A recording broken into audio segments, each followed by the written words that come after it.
गीता में भगवान श्री कृष्ण जी आसुरी और दैविक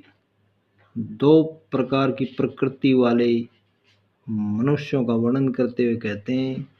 कि भय का सर्वदा अभाव, अंतःकरण की शुद्धि, ज्ञान के लिए योग में दृढ़ स्थिति, सात्विक दान, इंद्रियों का निग्रह, यज्ञ, स्वाध्याय, कर्तव्य पालन के लिए कष्ट सहना,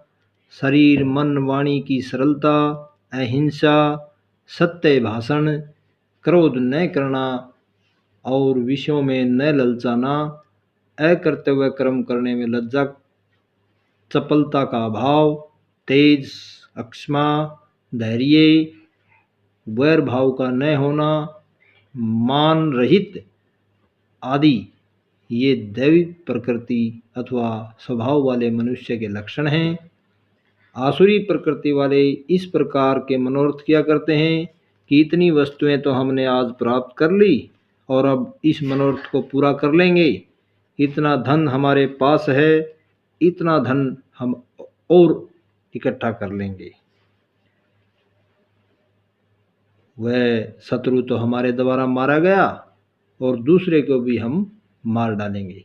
हम मौज से रहने वाले हैं, हम सिद्ध हैं, बलवान हैं, सुखी हैं, धनवान हैं, बहुत लोग हमारे साथ हैं, हमारे समान दूसरा कोई नहीं है। हम खूब यज्ञ करेंगे, दान देंगे, मौज करेंगे, उनमें न तो बाह्य शुद्धि है, न श्रेष्ठ आचरण होता है और न ही सत्य पालन होता है। वे कभी पूरी न होने वाली कामनाओं का आश्रय लेकर दंभ, अभिमान, मोह और नशे में चूर रहते हैं। ऐसे अपवित्रता को धारण करने वाले मनुष्य स्वयं का और समाज का दोनों के पतन के लिए ही उनका जन्म होता है। अब आप कैसे हैं ये स्वयं का आकलन करें। और भगवान 3 प्रकार के ज्ञान, बुद्धि, सुख, तप, कर्म आदि का वर्णन करते हैं। आगे कहते हैं कि जिस ज्ञान के द्वारा साधक संपूर्ण प्राणियों में एक अविनाशी भाव अस्तित्व को देखता है, उस ज्ञान को तुम सात्विक समझो। परंतु जिस ज्ञान के द्वारा मनुष्य संपूर्ण प्राणियों में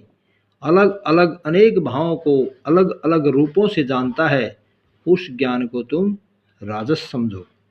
किंतु जिस ज्ञान के द्वारा मनुष्य एक कार्य रूप शरीर में ही संपूर्ण तरह आसक्त रहता है, जो युक्ति रहित वास्तविक ज्ञान